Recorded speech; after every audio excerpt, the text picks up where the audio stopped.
YouTube, I have a tag to do, and if you're wondering what all's laying in front of you right here, I'll show you real quick. Yep, it's a bunch of knives. Because I just finished a tag that was a knife tag. So go check that out. So, this tag is from Stanley Prepper Bushcraft Australia. It is 10 questions. So let's start with those. With question 1. A perfect place to start. Do you see yourself as a bushcrafter, a prepper, or a survivalist? All three. I think everybody's going to say all three. I have never, probably will never call myself a prepper or a survivalist because people hear that and they think you're crazy. I'm not one of those people. I don't think you're crazy, but a lot of people just think you're crazy when they hear that. And I think people should just find out that I'm crazy on their own time. I don't see why I should have to tell them. Number 2. Obviously, it comes after number 1. Do you believe in the 10 C's of survival? Again, short answer, yes. The answer I think everybody's going to give, yes. The one I do not carry, so the clip was ever so slightly off center and it was driving me crazy. The one I don't really carry is the cover. I almost said shelter. Shelter starts with an S, not a C. I'm so smart. That's the one I don't carry, really. In my EDC, there is a possible cover, which my EDC is pretty much also my get home. So that one I do kind of carry. There's a garbage bag, and not even a big garbage bag, just a regular kitchen garbage bag. But that could be used if I needed to stop, or use as a poncho if it was raining or something. But other than that, I really don't cover. I just use natural cover. I like it better. So again, to sum up that one, yeah. Number 3. Which do you think is more important, hands-on learning or book learning? Well, I mean, obviously you need both. But if you were going to go to crazy extremes and only do one, I think you would, for the most part, be better prepared if you were all hands-on, if you were going to have to do one. I think if you were only going to do one, you're probably going to die either way. But you'd probably be a little bit better prepared with the hands-on, probably, with most stuff. The exception, 100% exception to the rule, is food.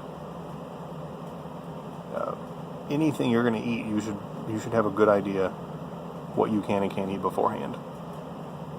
That one is 100%, that is a book thing. Don't go out and just start eating stuff. That is the worst plan ever. Other than that, I think hands-on's better. I mean, you know what a chair looks like. You have some sticks, you have some rope. You can fashion one pretty good. If it doesn't work as well, you know what to change the next time. Food is the big exception. Food is 100%. You got to learn that. Don't just go out and start eating stuff. Number 4. In your opinion, should your knife be stainless or carbon? Well, where I live, the choices are more like stainless or rust, because in the winter, our humidity drops to its lowest, and that is in the high 70s. The rest of the year, it's in the 90s or 100 plus, because some days we'll have where it's 100%, and I'll say tomorrow it's going to be worse, and then tomorrow it's worse. I thought percent stopped at 100, but not for the weather. So there's that. Has to be stainless where I am. Number 5. Which survival skill is your best? Well, I'm going to do 2. Because I am very good at shelter building, because it's what I do. I always build a shelter. I never take one. And I am very good at hunting and tracking. Because I do it all the time. It's the best way to be good at something. Do it. 6. What survival skill is your worst? It says needs the most work, but I'm just going to the short way. What's your worst thing? Definitely knots. That's 100%. That's no questions asked. I mean, have you ever seen me tie a knot? I have like 2, maybe 3 lanyards I've done. They're the same thing. It's like a single strand braid, and that's it. I don't tie anything else. Other than that, it's just a knot, and just, there you go. If I want to get real fancy, I'll do a knot over another knot. That's it. And I feel compelled to do a second, since I did a second that I'm good at, and that would probably be first aid, since it's just me. If it's serious, it's probably going to kill me, and if it's not, I can take care of it, so I don't really do a lot of first aid studying. That was 6. Next page. What is your favorite kit in your bag? Well, that's very easy for me. That's my wood cutting kit. I have a video on it. It's a very nice kit. It's also something I use all the time. It's not actually in my bag. It's in a bag out here in the garage. And it's one that I grab in my bag, and then I run out here, grab that, and then go. But I use that all the time. It's my axe, my heavy hatchet, my small hatchet, and my saw. It'll get anything done you gotta get done. So that's my favorite. Number 8. Do you have a bug out location, or are you just gonna wing it? Yes, I have a location. And I kind of have my stops how to get to my location. And I've said it in comments, and I'll say it again. Nicole Lake Erie Prepper, I'll come and get you and take you over to my location with whoever else you're bugging out with. If you don't have your own location, you're welcome to come with me because you're not that far from me. 9. How much does your bag weigh? Your long-term bag weigh? I have no idea. Again, my bag is actually my kit, my set, my system. That's the word I want. System, we're going to go with that. My system's in 3 pieces. There's a tack vest, which is mainly just to get me out of where I am and get me to my location. Then there's my bag. Those sit, well, the vest sits on top of the bag. So vest on, bag on. Then get out here, grab my tool bag, which is actually my wood cutting kit and some other little tools, and then head out. So there's 3 pieces. I have no idea what it weighs. I have no idea what it weighs individually or all together. I don't care. I've carried it around, wandered several miles, minus the tack vest, because people would freak the hell out with that. And I can walk with it fine. I can cover a good several miles with it.